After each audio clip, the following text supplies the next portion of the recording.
Bonjour et bienvenue sur la magnétique. Donc aujourd'hui on se retrouve pour parler de l'Apple Watch Ultra 3. Donc c'est une des dernières montres d'Apple. Donc dans cette vidéo j'ai cherché à ne pas vous dire ce que vous voyez déjà dans les autres vidéos de présentation de l'Apple Watch. Sinon ça ne sert à rien que je fasse un répétita. Donc comme je développe des applications, c'est vrai que je me suis penché sur cette partie-là, parce qu'il me semble qu'il y a quelque chose d'intéressant à voir, de voir dans les limites justement de la montre. Cet été, j'ai reçu un ami en vacances chez moi, et il m'a dit, tu m'as dit que tu allais bientôt t'acheter cette montre, donc pour éclairer ton choix, je t'ai offert, et puis bon, cadeau puisqu'il venait en vacances chez moi, il m'a offert une montre connectée. Bon, en fait, il y a tous les prix sur ces petites montres connectées. Et comme ça, il m'a dit que bon, mais je pourrais tester pour voir si ça me convient ou si ça ne me convient pas. Est-ce que c'est agréable ou pas de porter ce genre de montre? Je l'ai mis tout de suite. Je m'y suis habitué assez rapidement. Ça faisait des années que je n'avais pas porté de montre. Et j'ai trouvé sur le moment que c'était une bonne idée. Parce qu'en effet, avant d'acheter une montre qui est relativement chère, il vaut mieux peut-être essayer de voir si ça nous convient, si on a les bons réflexes, si c'est pas trop intrusif, si c'est pas trop pénible aussi. Enfin, arriver à peser un peu le pour et le contre de ce genre d'objet connecté. Comme c'est un cadeau, je vous avoue que je ne me suis pas amusé à chercher le prix sur internet de cette montre, ou je ne lui ai pas demandé. Mais il y a tous les prix, et il me semble qu'il y en a à moins de 100 euros. Donc ce genre de petites montres connectées, qui sont très, très bien en fait, pour un premier usage, c'est très intéressant. J'ai été agréablement surpris. J'ai trouvé que ça finissait bien le poignet par rapport au prix qui est beaucoup moins cher quand même que l'Ultra 3. J'ai trouvé que c'était très agréable, ça finissait bien le poignet. C'est aussi un peu un objet de mode, la montre, un objet esthétique. Il y a eu aussi à l'utilisation un sens de liberté, c'est-à-dire que je n'avais plus besoin d'avoir tout le temps mon téléphone pour regarder l'heure, ou mon téléphone pour regarder un message, si c'était intéressant, si c'était important, ou un appel, est-ce qu'il fallait que je décroche ou pas. C'est vrai que le fait de prendre la montre, que ce soit l'Apple Watch ou ce genre de petite montre, c'est quand même relativement pratique. Déjà, vous n'avez pas de sonnerie, donc, vous pouvez ne pas avoir de sonnerie si ça vous intéresse. Donc du coup, il n'y a que vous qui savez que vous êtes appelé, puisque ça vibre au poignet, donc c'est plutôt pas mal, c'est très discret. Et du coup, vous recevez un message, vous recevez un appel, vous pouvez l'annuler, vous pouvez l'envoyer sur la messagerie. Donc c'est vrai que sans avoir à sortir le téléphone, j'ai trouvé que c'était déjà très intéressant. D'autant que quand on sort le téléphone, des fois on l'accroche et il tombe. Donc bon, ça peut éviter quelques chutes, on va dire. Donc sur toutes ces montres, il y a l'avantage, bien évidemment, du suivi d'activité. Si vous voulez bouger, si vous voulez par rapport à vos pas de référence, en faire un peu plus, aller un peu plus loin, progresser. C'est vrai que ça peut être intéressant d'avoir ce genre d'outil, même si on ne fait pas de sport, d'arriver à équilibrer un peu sa journée, ou du moins à élever son taux d'activité. Par exemple, il y a des moments où il y a des semaines où je suis très pris, et d'autres semaines c'est un peu plus calme. C'est vrai que la montre, tout de suite, elle me le dit. Je parle de l'Apple Watch. Elle m'avertit en me disant que bon là, cette semaine, vous avez fait moins de pas, vous avez dépensé moins de calories, donc votre rythme de vie a changé. Donc voilà. Dans la balance des avantages, un point qui me semble intéressant, c'est que vous n'êtes plus obligé d'avoir le réveil qui sonne. Alors si vous dormez avec la montre, bien évidemment, vous n'êtes plus obligé d'avoir votre réveil qui sonne à côté de vous, puisque la montre en vibrant, elle vous réveille. Donc ça, c'est un gros avantage, parce qu'au lieu de réveiller la personne qui dort à côté de vous, c'est vrai qu'il n'y a que vous qui êtes réveillé. Donc déjà, rien que ça peut peut-être intéresser certaines personnes d'avoir ce réveil qui est très discret et vous ne dérangez pas la personne qui est à côté de vous. Alors, bien évidemment, il y a pas mal d'inconvénients aussi à avoir ces objets connectés. En premier lieu, on va dire que c'est la batterie. Surtout pour l'Apple Watch, parce que des montres qui sont en dessous de 100 euros tiennent facilement une semaine sans qu'on ait besoin de les recharger. Alors, point important quand même, c'est qu'avec l'Apple Watch, quand vous décrochez au téléphone et que vous parlez, déjà, la batterie ne fond pas. Elle ne fond pas énormément. Alors que sur ces petites montres, dès que vous téléphonez, vous perdez 15% de batterie. Et là, on voit en fait que là, la batterie, elle souffre énormément pendant les appels, durant les appels. Pour l'Apple Watch, c'est vrai que j'ai une eSIM, donc j'ai dédoublé ma SIM pour pouvoir recevoir les appels, mais je l'ai désactivé. Je l'active, on va dire, si je ne prends pas mon téléphone sur moi et que je dois aller faire par exemple une session de kayak et j'ai pas envie d'avoir le téléphone dans le bidon ou qu'on va courir. Alors c'est vrai que moi je ne pratique pas la course, je prends plutôt le vélo. Donc le vélo, j'ai quelque chose pour accrocher le téléphone, mais voilà, si en particulier c'est par rapport au kayak, je pense, je peux recevoir mes appels et répondre à mes appels et avoir mes messages. Alors que les messages du téléphone avec e-message ou les messages SMS, pas les messages WhatsApp. Si vous avez une autre messagerie, vous savez que vous avez reçu un message, mais vous n'êtes pas capable de le lire ou d'y répondre. Pour l'Apple Watch Ultra 3, c'est sûr que la connexion avec l'environnement du Mac et de l'iPhone, elle est optimale. Il n'y a rien à dire là-dessus. Ça réagit, c'est de suite connecté. On n'a pas besoin de se poser, de se casser trop la tête. C'est très bien fait. Ça, c'est l'avantage des environnements d'Apple.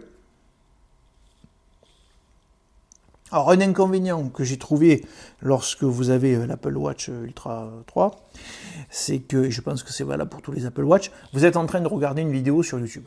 Bon. Donc, vous mettez le haut-parleur, vous êtes peut-être dans un endroit où vous êtes tranquille, enfin, en train de cuisiner. J'ai failli dire en voiture. Bref.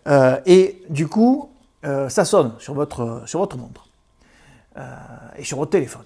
Donc vous décrochez sur la montre. Des fois c'est le plus rapide plutôt qu'aller chercher le téléphone pour appuyer dessus. Vous décrochez, vous avez votre interlocuteur sur la montre, mais vous avez la vidéo YouTube qui se relance. Alors ça c'est particulièrement désagréable. C'est ce qui m'évite maintenant des fois de décrocher sur la montre, surtout quand je regarde une vidéo, parce que je me dis chaque fois je vais me prendre le son en plus de la vidéo dans les oreilles. Donc ça, c'est vrai que ça aurait été bien qu'au moins ça se mette en pause, que ça ne se relance pas automatiquement, surtout quand il sait que vous avez décroché. Bon. Peut-être que ce problème sera réglé avec une mise à jour. C'est un peu pénible. Alors, pour le suivi de la santé, vous avez sur l'Apple Watch une fonction sur l'apnée du sommeil. Et c'est vrai que moi je m'attendais à ce que justement on ait des données, on va dire, assez détaillées sur l'apnée du sommeil. Je vais vous montrer un autre appareil que j'avais acheté pour voir l'apnée du sommeil, pour moi et pour la famille. Alors, ça ressemble à une montre, mais c'est plus un objet médical qu'une montre, puisque vous le mettez comme ça, vous accrochez un capteur au doigt, que vous branchez à votre équipement. Et vous passez la nuit, donc, avec cet appareil. Et je vous montre les captures d'écran des résultats qu'on reçoit sur l'iPhone.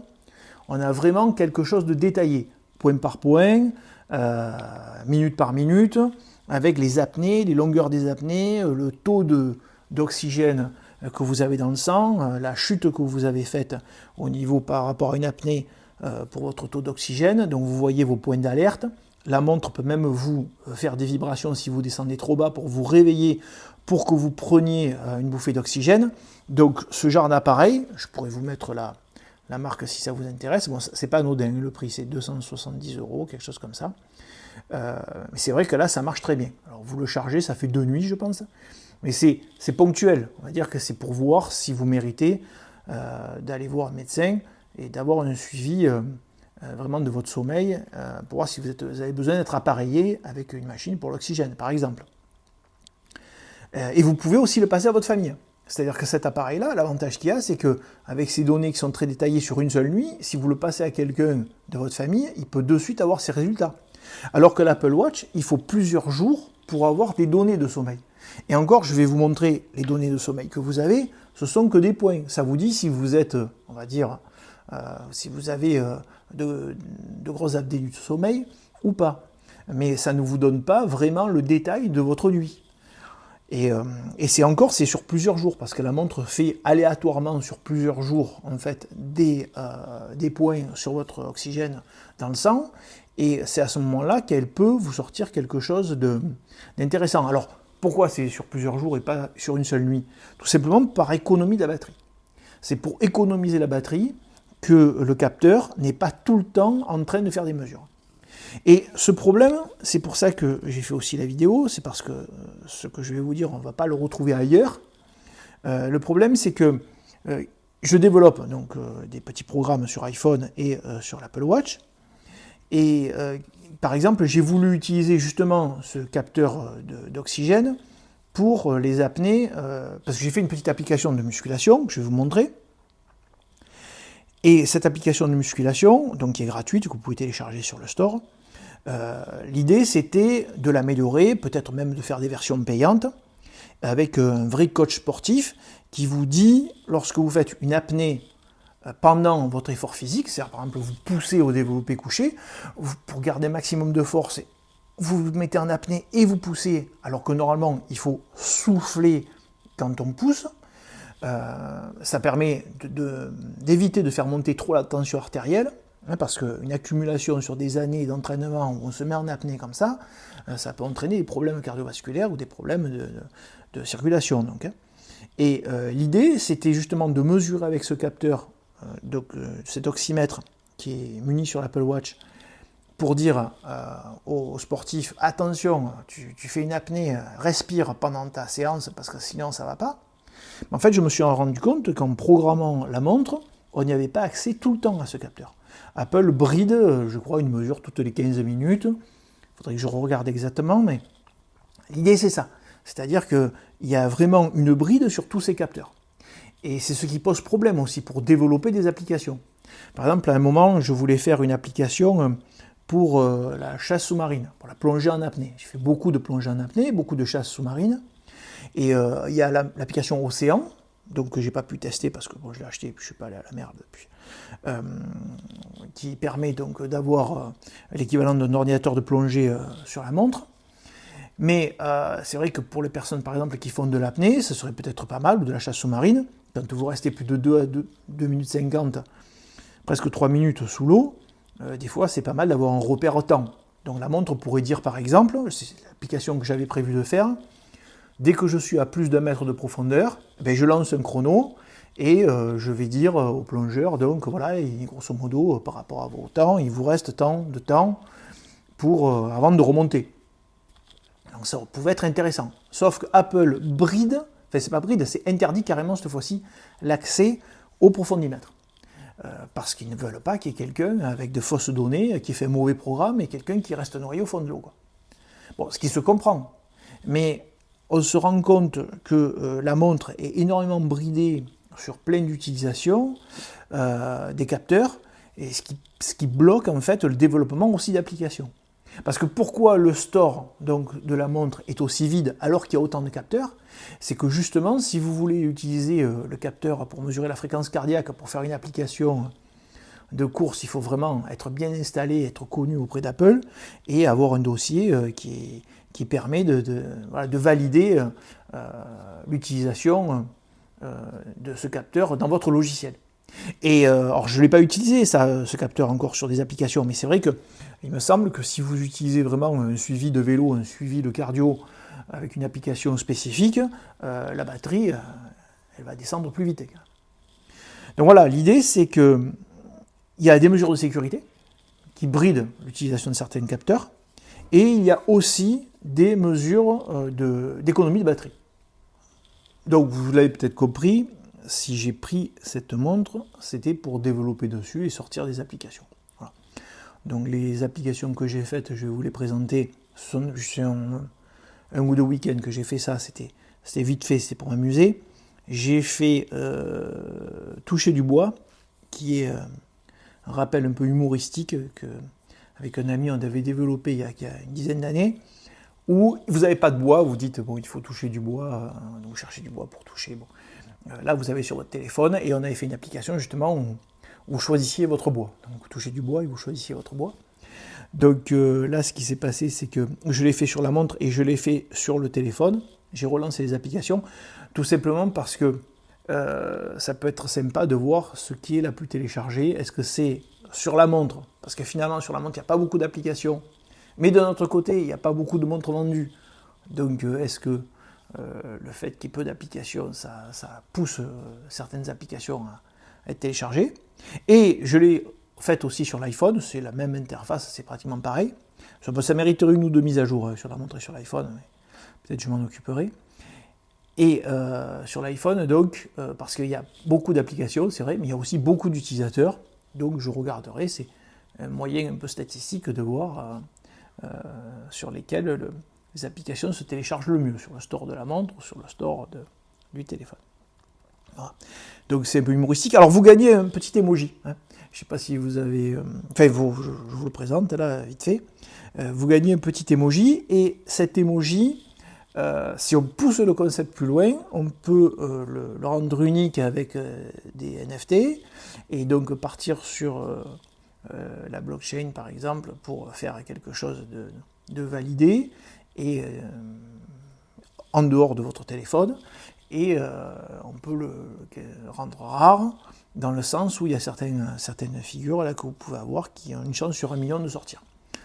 Donc voilà, bon, si c'était vraiment téléchargé, je m'amuserais à mettre un peu des cryptos à ce niveau-là. Donc du coup, il faudrait qu'elle soit payante parce que les échanges sont monétisés. Mais bon, tant que c'est pas téléchargé et que ça reste plus un projet pour s'amuser et pour développer petites applications pour plaisanter, plus que quelque chose de sérieux. Par contre, c'est vrai que l'application de sport, bon, elle est relativement simple et basique, mais il y avait l'idée de faire peut-être un suivi de mouvement si on n'avait plus utilisé tous les capteurs de façon pertinente pour faire quelque chose pour la musculation. Parce que, à part utiliser ce petit journal pour se rappeler les mouvements et se rappeler ses entraînements, c'est vrai que toutes ces brides bloquent un peu le fait d'avoir une application vraiment qui serve de coach. Voilà. Alors, j'ai pas trouvé d'autres applications, j'ai un peu cherché, j'ai pas trouvé d'autres applications vraiment pour la musculation,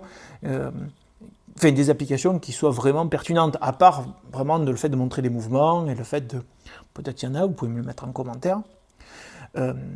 Après, sur le sport, soit en course ou sur le vélo, ça c'est sûr que c'est très intéressant parce que vous avez un suivi GPS, vous avez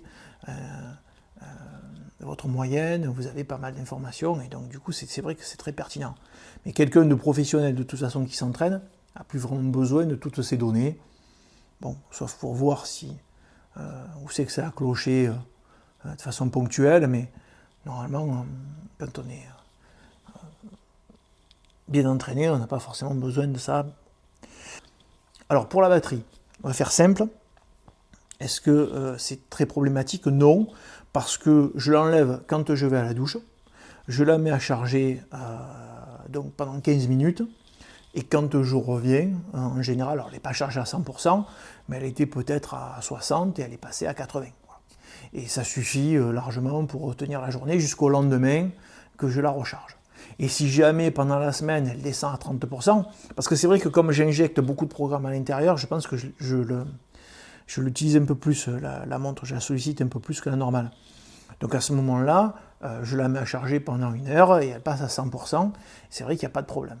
Mais simplement le fait d'aller à la douche, c'est le temps, si vous y pensez, ça pose aucun problème pour l'utiliser. Vous n'êtes pas obligé de la charger toute la nuit. Donc, est-ce que ça m'est vraiment indispensable? En fait, je pense que c'est le genre d'objet où c'est lorsque vous ne l'avez plus que vous vous rendez compte si vraiment c'était important ou pas. Moi, ce à quoi je pense, c'est le fait de plus avoir le stress de sortir son téléphone, d'avoir son téléphone sur soi. Le téléphone peut être posé n'importe où. Vous recevez tout sur votre montre, ça c'est vrai que c'est pratique. Peut-être vous allez à la piscine, vous mettez votre téléphone dans le sac, et voilà, vous avez votre montre. Vous recevez vos appels, vous recevez vos notifications, vous voyez pas le contenu de vos mails, mais vous voyez quand même quelque chose. Ça peut être vraiment pas mal à ce niveau-là. Et j'ai trouvé qu'il y a moins tendance à attraper son téléphone dans la poche. Donc ça, c'est vrai que c'est un peu une tranquillité, parce que des fois, on est toujours braqué avec le téléphone à la main. Et là, j'ai trouvé que c'était assez sympa. Prenez un réflexe, on a un petit réflexe de regarder sa montre. Bon. C'est amusant. Ah, quelque chose d'important que j'ai failli oublier. C'est j'ai pris la maille milanaise, finition maille milanaise, et j'utilise le MacBook Pro. Et je me suis dit, à tous les coups, ça va abîmer la coque du MacBook, et c'est vrai, ça a abîmé la coque du MacBook. Donc je pense que vous le voyez là. Vous avez la coque qui se blanchit, enfin qui devient argent. Parce que, alors, autant la maille milanaise n'a pas bougé, elle n'est pas du tout abîmée, elle est restée nickel. Autant le MacBook, le pauvre, ben, voilà, il a une partie qui est abîmée. Et on voit bien la différence avec l'autre côté, où l'autre côté est resté complètement noir, complètement mat, alors que voilà, il a tendance, avec la montre, à se décolorer. Alors, quelque chose d'important, c'est que même si j'avais pris un bracelet autre, il y a quand même, je pense, le maillon avec la fermeture, où du coup, ça aurait de toute façon sûrement abîmé le Mac sur le côté. Bon, de toute façon, je ne regrette pas, moi je m'en moque, c'est pas gênant. Après, je pense que pour ceux qui sont un peu embêtés, ennuyés par ça, de toute façon, il n'y a pas tellement de solutions. Là, vous êtes obligé finalement d'abîmer votre Mac dès que vous avez l'Apple Watch au poignet. Enfin, je ne vois pas comment on peut faire autrement, quoi. Voilà. Bon, mais voilà pour ce retour complémentaire, on va dire, qui complète ce que vous avez pu voir sur Internet. J'essaye de ne pas redire ce qu'on avait déjà entendu. Merci et au revoir. Alors, pour ceux qui veulent des nouvelles de Maxime, il va très bien. Ça se passe très bien. On se revoit régulièrement. On a séparé les chaînes, non pas parce qu'on ne s'entend pas, mais parce qu'en fait, on s'est aperçu tout simplement que l'algorithme de YouTube avait du mal à trouver notre public. Et entre les vidéos des instincts, bon, les vidéos de présentation comme ça, là, qui m'amusent, je trouve ça rigolo, et les vidéos sur l'économie, c'est vrai que c'était pas évident pour l'algorithme YouTube. Donc je pense que on aurait mieux fait dès le début de mettre les vidéos d'économie d'un côté, les vidéos sur les instincts de l'autre, même si pour comprendre vraiment nos réflexes économiques, c'est vrai qu'il faut quand même avoir quelques notions des instincts de l'espèce humaine. Sinon c'est compliqué de comprendre pourquoi on a tendance enfin le monde libéral par exemple, à ces interactions. Et voilà, bon, enfin bref, je ne vais pas rentrer dans les détails maintenant, mais ce que je voulais vous dire, c'est ça, voilà, tout va très bien. On fera sûrement une vidéo à Maxime. Alors, que ce soit sur la magnétique ou que ce soit Maxime, c'est sûr qu'on fera moins de vidéos qu'avant, parce qu'on est quand même assez pris. Moi, je développe un maximum d'applications sur le téléphone et sur la montre. Là, c'était des petites applications que je vous ai montrées pour plaisanter, mais il y a des applications plus sérieuses qui arrivent. Et en plus, j'ai écrit un bouquin, donc bon, là, je ne vais pas vous en parler, parce que ça n'a rien à voir avec la chaîne. De toute façon, je ne vais pas faire de publicité pour ça, mais voilà, c'est pour vous dire que j'étais pas mal pris. Et du coup, voilà, ça fait plaisir quand même de faire une petite vidéo, de vous présenter ce gadget, enfin, cette montre, qui n'est pas un gadget, et sûrement à bientôt. Merci et au revoir.